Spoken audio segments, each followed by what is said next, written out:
Welcome to the Real Estate Pros Show, where we interview real estate investing professionals from coast to coast, as well as the service providers that serve the real estate investing industry. Our goal is simple: share what's working now to help you improve and scale your business to the next level and meet the pros that can help you get there. Real Estate Pros is powered by Investor Fuel, America's leader in helping real estate investors and professionals build the business you need to live the life you've always dreamed of. Let's start today's show. Property insurance for real estate investors doesn't have to be difficult, but it does need to be there to protect you when you need it. MyInvestorInsurance.com not only provides insurance at 15 to 30% cheaper than traditional agencies, it's built specifically for real estate investors like you. You can set up an account in about 2 minutes, get quotes on properties, turn on and turn off insurance for your fix and flip or rental properties in around 2 minutes without having to talk to anyone directly, all through our portal. There's no better way or faster way to make sure you've got the coverage you need to protect you, and no more lengthy policies either. Once you're set up, you're billed monthly and prorated by the day for however long your policy is active. It's powered by MSI, the third largest independent MGA, with 1.5 million customers and more than $1 billion in cumulative premiums written. Get set up today in about 2 minutes at myinvestorinsurance.com/fuel. Hey folks, welcome back to the show. I'm your host, Dylan Silver, and today on the show I have Kristie DeLouise. Kristie is a real estate investor, entrepreneur, co-founder of JMKD Ventures, and head of Dispo and user experience for Luxmore Properties. Kristie, welcome to the show. Hello there, Dylan. I am so excited to be here today. Thank you for having I'm jealous that you're in South Florida. me. You should be. I would have said the same thing to myself 2 years ago, because that's when we moved down here. So I get it. But at least you're in Texas. That's still pretty cool. At least I am in Texas. That's right. Do you feel like the biggest benefit of South Florida is just the vibe in general, or is it a conglomeration of things and the vibe is ancillary? Oh man. I mean, the vibe, I think honestly, the vibe is just ancillary. It's just the people are awesome. The events are, far like above par. The real estate, I mean, you can't beat the real estate down here too. That's one of the reasons we came down. So, No, I had the experience, Kristie, of being in Fort Lauderdale, coming back on a flight from Santo Domingo, yeah, and just walking around. It's like mid-March. It was freezing it was earlier than that. It was February. It was freezing in Denton, Texas, which is DFW area. We had just right. had like tornado warnings. It was crazy. And so I'm coming back and I'm in Fort Lauderdale. Beautiful. This is months ago. And I'm like, this is the nicest place that I've been to in this. Everyone's happy. I'm like, man. So that decided I'm moving to South Florida at some point. But I digress, Kristie. Oh Let's yes. talk I about mean, how let's talk about how you got into the real estate space. yeah. So, kind of interesting. It's a little bit unconventional, but maybe more conventional these days. So, my background is in user experience design, otherwise known as UX. And I had worked for JP Morgan in corporate for about 10 years. I went to Parsons School of Design, so classically trained in all sorts of like digital design. And for those who don't know what UX is, it's essentially kind of like the psychology of how humans interact with digital products. And it doesn't necessarily need to be digital products, but in my sense, it was.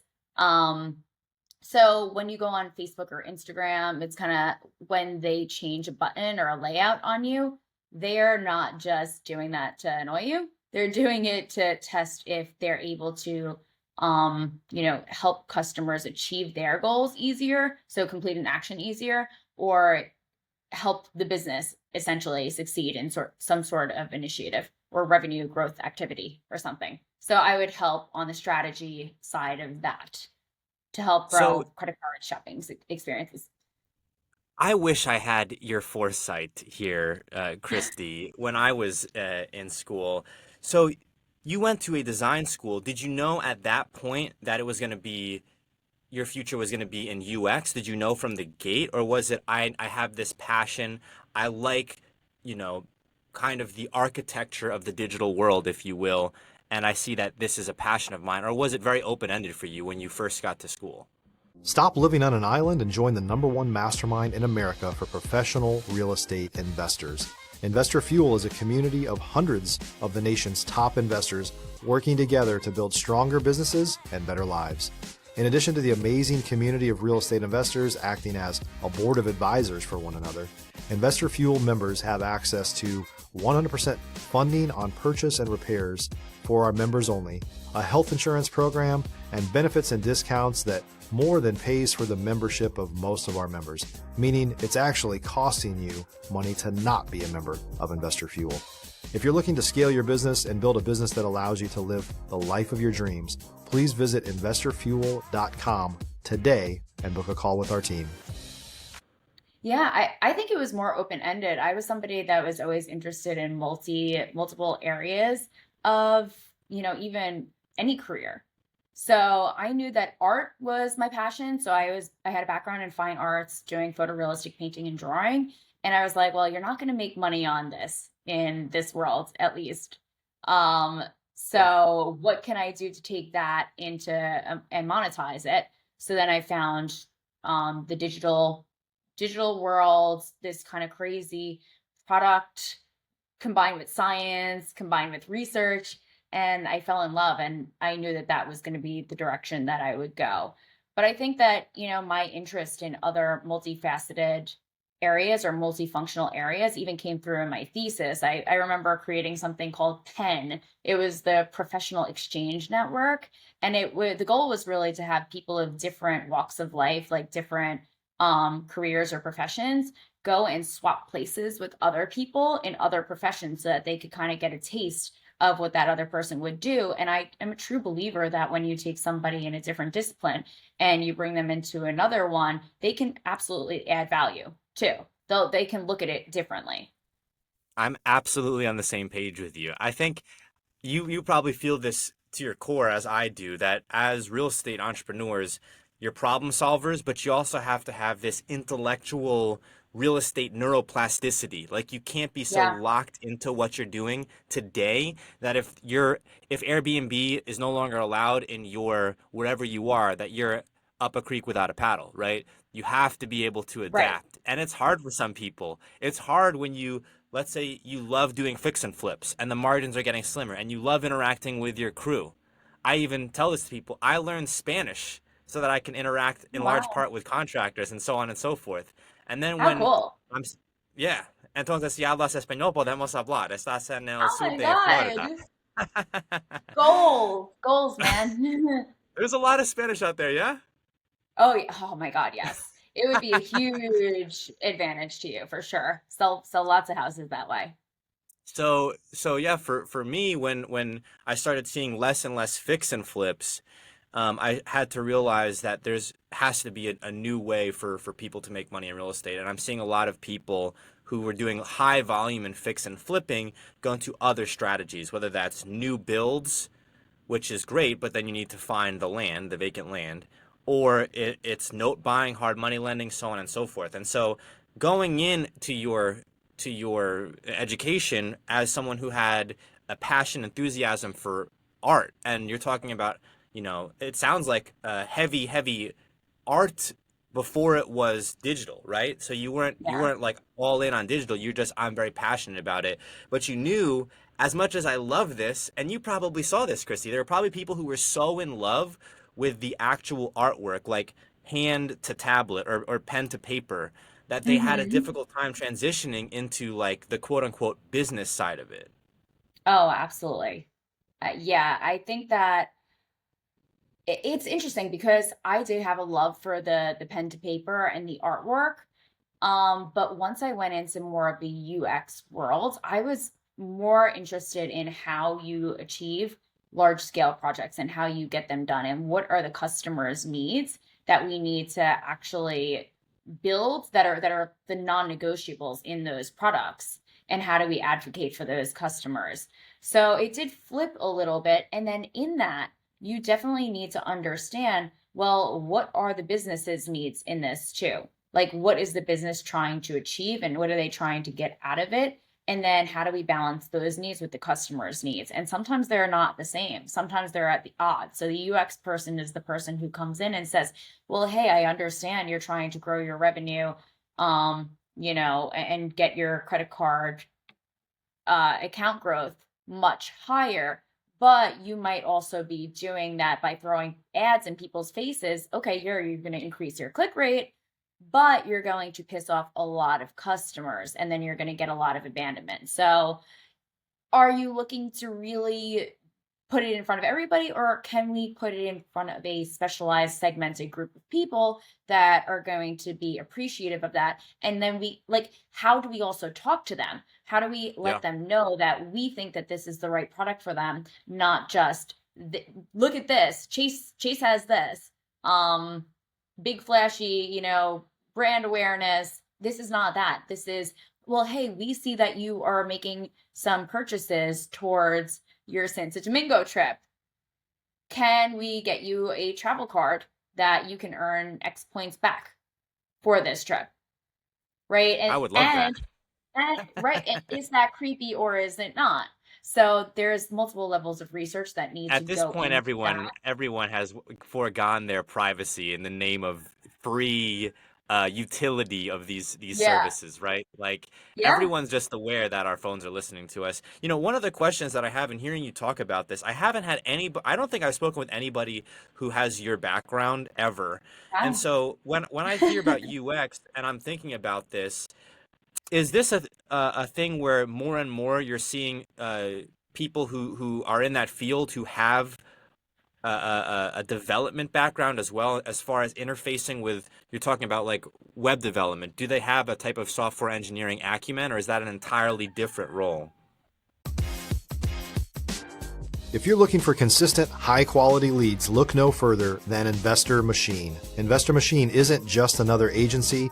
It's the most sophisticated, data-driven lead generation company on the planet for real estate investors, and serves the role of being not just a lead generator for your business, but a marketing partner that is helping you achieve your goals along the way.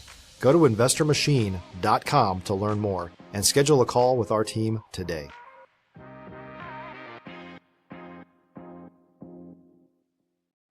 No, I would say that you have to be well versed in both, or at least know how to speak the language. I'm not going to go and code a full backend system. I mean, I work with people and engineers that build everything, but you have to understand somewhat how the sausage is made in order to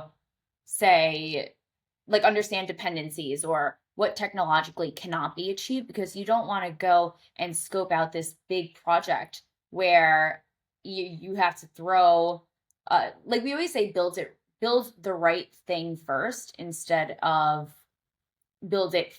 What is the terminology? Build it first, not build it fast, or something along those lines. Exactly. It's build it right first, not build it right fast. So you really want to understand the sentiment, and then based on that, understand the sentiment, understand what's achievable, de-risk yourself, and then from there build. It's okay if it takes it a little bit longer, because you're not spending all this money to get it done and then build it again. You're learning as you go. And also failure is a great thing in this process. Like failure and learning. I have so many thoughts about how tracking and being able to design interfaces with specifically the advancement of technology in the real estate space. The biggest one that comes to mind for me is Airbnb. I mean, Airbnb, their user experience is unbelievable. Like, no one is a close second. And the way that they do it, from booking to then you're engaging with the host, to then adjustments, to then you can see, it's just utterly incredible what they've done. And I've traveled. Airbnb is in like every country practically. It's global. People are unaware of, and so you have, being in the space, you have to see these trends, and you have to say, okay, well, this is clearly the work of not just a great business model, but also great UX. Correct. Yeah, I mean, they gave design a seat at the table. I remember being at Chase, and I think that they had talks with the head of Airbnb. I'm pretty sure that I had some meetings that overlapped with that conversation. Unfortunately, in corporate world, meetings just eclipse everything. Yeah. But they were absolutely lauded for the work that they've done and understanding how customers are shopping, shopping, quote unquote, or looking for places to stay by segmenting them by different types, by prioritizing different uh purchase prices of places, allowing you to save different lists based on when you're going. So there's a lot of different features that Airbnb has definitely considered. And I think that real estate really should start moving towards. And absolutely in my business, I am prioritizing as well, right? Innovation, technology, processes, systems. Yeah, all of this needs to, and then the customer experience needs to all be accounted for. So super unique background, but super beneficial, especially in I think there's probably not too many, although you may know a lot of them. There's not too many real estate entrepreneurs that I know that have your specific background. And most of the time I don't know many. yeah, people are finding the partners. Hey, how do I find someone who can help me design this specific piece of what I'm doing? I had someone recently ask me about like pixel tracking, and probably that has a lot of overlap with that field. So you get out of school, you decide, hey, this is something that I'm passionate about. I can make a living doing this. Where did real estate come into play? How did you decide I want to be a real estate entrepreneur? If you're a new or newer real estate investor looking to launch or grow your real estate investing business, please check out Investor Fuel Club. It's a coaching community, but unlike anything you've ever seen before. And you can actually partner with members of our mastermind from coast to coast on deals right in your market. There's no better opportunity to build a consistent business than to literally partner with pros to help you avoid costly mistakes, avoid the need for capital to do deals, and help you eliminate your fears as you're starting your business. Learn more about Investor Fuel Club at investorfuel.com/club. So real estate came quite a bit of time later. I was with JP Morgan for about 10 years and loved the job. During the pandemic, I was working remote. So I was working remote for about 4 years or 5 years at that point. And essentially, John, my husband, he is my business partner as well. He wound up losing his job during the pandemic. He was in healthcare in X-ray tech, and I was working remote. So we wound up, coming down to Florida a little bit. And I was like you, well, how do I make this a reality? And we were living in New York. So what a stark difference it was from, literally we look at New York because both of our parents still live there, and we FaceTime them and we're like, it's gray. It's literally gray. It is literally gray. Yeah, there's no palm trees, there's no beauty, no sun.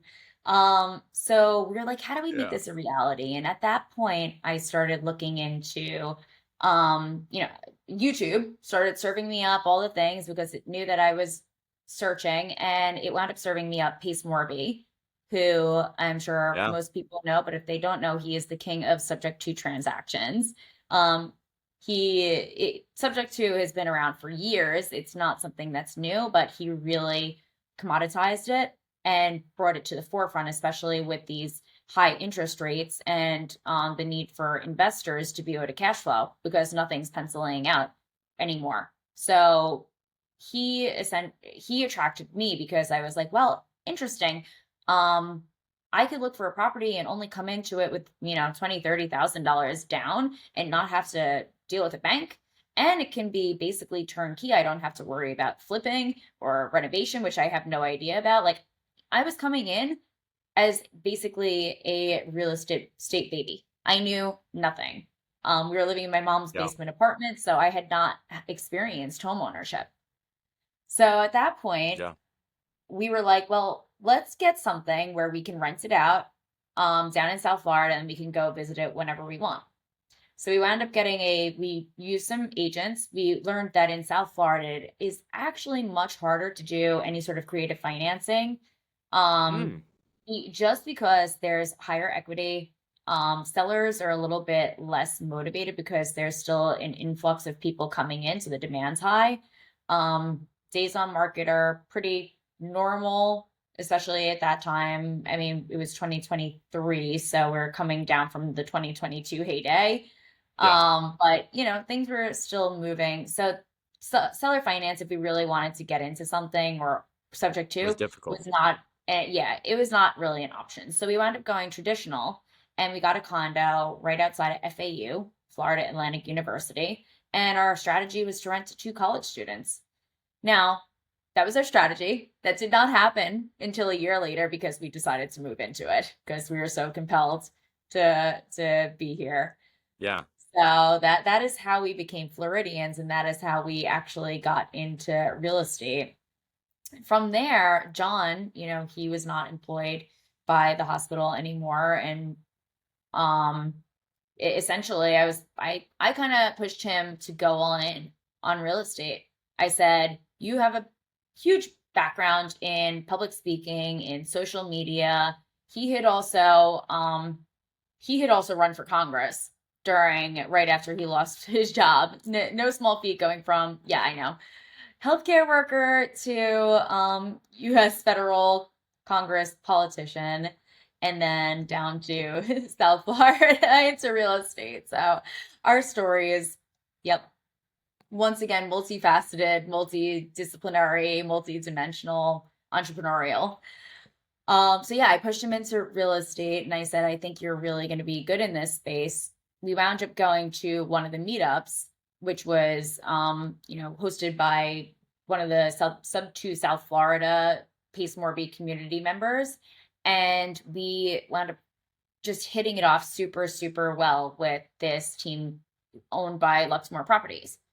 And from there, John wound up talking to them. He started, they trained him a little bit in acquisitions, and he just kind of hit the ground running. He was awesome. He started talking to sellers. He's actually created an innovative contract, which changes the game a little bit. It allows us to have 90 days marketing the deal, co-marketing the deal with the agent. So it's pretty game changing. It allows us to have the ability to wholesale about I'd say probably 80% of our deals that we get in-house are able to close just because of that longer time period.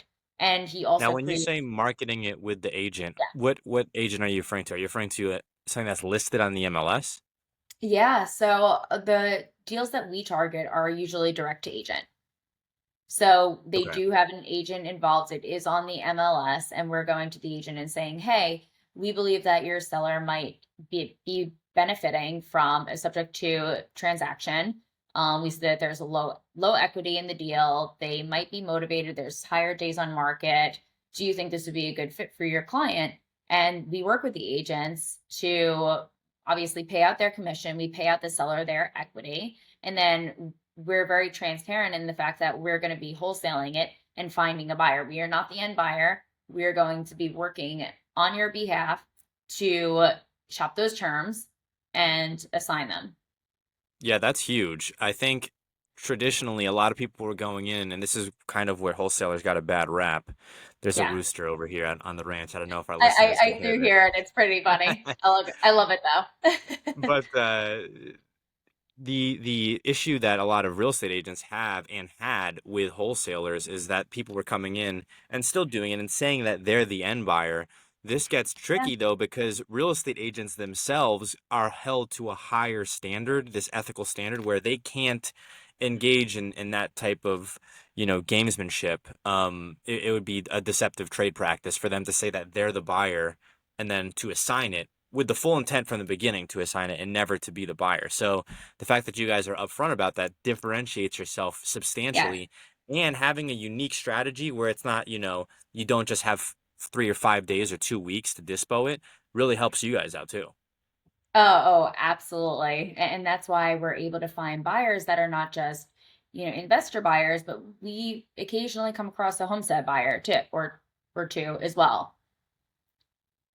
So I think So that it really does game change the industry, and we're highly committed to ethical quality processes and practices. It's something that we also want to help educate and instill other investors. So John does a lot of trainings for other partners. We do a lot of JV work now, joint venture work and co-wholesaling with partners. So we have people bringing us leads, bringing us deals. John is an awesome closer. So they'll bring him in to help pitch it to the agent if they need help, and he'll train them. And then it'll go on our option contract, and I will go and dispo it, and I'll find a buyer for it. So that's my so specialty. and we could probably dive into a whole other podcast about this specifically because Oh, I'm a I'm wholesaler sure. passionate about it. What are the lists or the avatar of people that you're um targeting for acquisitions? Is it a distress list of some kind? It's South Florida, so I'm not sure what type of distress these properties may be in. And so is there an avatar, or is it very much you're able to be very flexible and a lot of these deals come to you? How do you come across these acquisitions? I would say definitely a lot more inbounds these days from the JV partners are coming in, which is awesome. Just because they know that we're going to be super helpful in the process and transparent and teach them a new way of doing things. So that's great that we've had lead generation come in.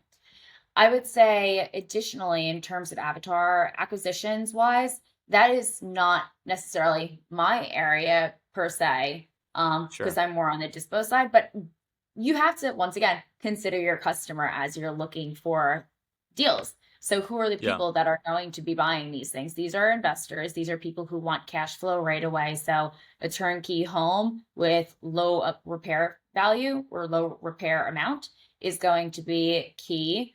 You want a deal where you're able to create about 10% entry of the purchase price. So if the purchase price is $100,000, you want to keep the down payment right around $10,000 for people to be comfortable, meaning that, well, you have to have an assignment fee built in there too. So you have to offer the seller and the agent less. So really the Yeah. target is low equity. I've seen a lot more buyers come in, especially in this economic shift, where I think there's a little bit of a slowdown. We're looking at potentially getting into a recession. People want more equity in their deals, which is kind of contradictory to sub two, because a Yeah. lot of what you're looking for is low equity lists and people that are maybe higher days on market. Um, and then you might also have different types of situations. Maybe it's distress, maybe there are divorces going on, Yeah. maybe it's a VA being redeployed, or they need to move for some reason. So I think that there's a few different criteria that you can look for in order to shop for these deals to make them attractive for your end user, For which me, and is I'm in buyer. DFW. I mean, we've door knocked. When I was living in San Antonio for 5 years, we did a lot of calling on various lists. Tired landlord was one that we had. Yep. High days on market in Denton County. We have the Roddy report, which is like the foreclosure report. So there's lots of Yep. different ways. But being on the dispo side, and again, Christy, we could really dive into this on a whole podcast here, but being on the dispo side, what's your strategy been as far as dispoing these deals? It's different for every deal, right? You're going to have a different buy Yeah. box for every investor that you work with, but I'm imagining that as you're finding the deals, you're of course having to build your buyers list as well. And so, Yep. um, especially for someone who this wasn't your initial career, right? You really stumbled upon it, right? That might not be the exact right verbiage, but this was newer to you. So how did you develop the dispo acumen? Yeah, I mean, once again, it comes back to delivering good quality service and, well, understanding the product of what you have. So understanding subject to understanding what people are looking for and just starting to put it out there. I think Facebook is what one of the main places that the community of buyers exists. So leaning into that, starting to talk to people, network from there. I also think that communities of buyers are huge. So we have worked with you know, Rob Abasolo Yeah. before in his creative camp community, trying to pitch to short-term rental buyers. We have Lame Kinikini, who has a community. I work to bring him a lot of deals. So different types of niches. I would also say identifying a deal that might be what a newer interest is. Identifying deals that have criteria that fit newer interests as well. So short-term rental is one. Co-living is also a huge one. And that's a model built and popularized by Pad Split, where people are renting out different rooms and they need to create different types of structures in the property. So they need to create maybe common space. They need to add in furniture and furnishings. They also need the house to have more than 3 bedrooms, usually around 2 bathrooms, over 1,500 square feet is the criteria. And so we have a lot of buyers looking for those types of deals. So thus we target those types of deals as well. So knowing the buyer for that and then being able to match them to the deal is important as well. Yeah, the pad split is so interesting. I heard about this about 2 months ago, and hearing about this idea that you have this home, you can make additional bedrooms out of the home, you have multiple people living there, they're, professionals in their field, and it's like doubling or tripling even the Airbnb profits was unbelievable to me. I looked this up to see if it was real afterwards. I was like, man, this is incredible. Going on all over the place. And people are, like you mentioned, Kristie, specifically buying these properties with the intent of turning them into a pad split. Really incredible stuff. We are coming up on time here, Kristie. Where can folks go to get a hold of you? Yeah, absolutely. So my name is Kristie DeLouise. You can reach me on Instagram at KDeLouise. With, at KDeLouise. You could also find me at KDeLouise@gmail.com. Reach out to me for any sort of subject to deals, owner finance. If you need help closing, if you need help dispoing, we're happy to do either. We're looking to break into the cash space as well. So that is something to come on the horizon as well.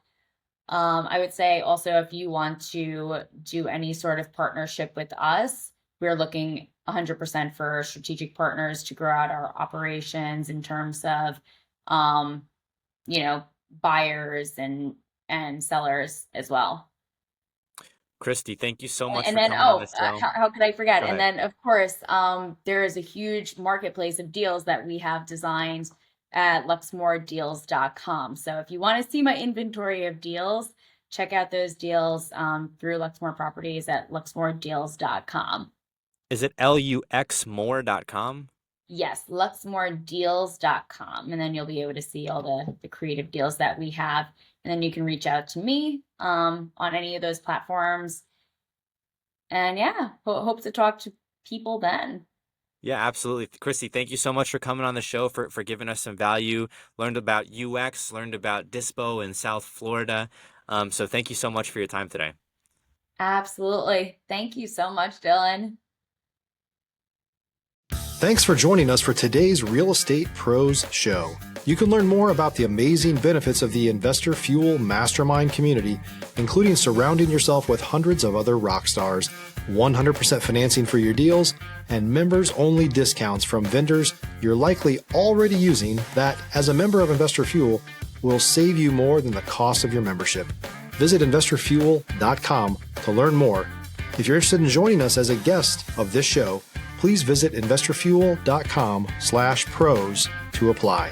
You can also check the show notes for access to free resources, how to get access to world-class lead generation, and much more.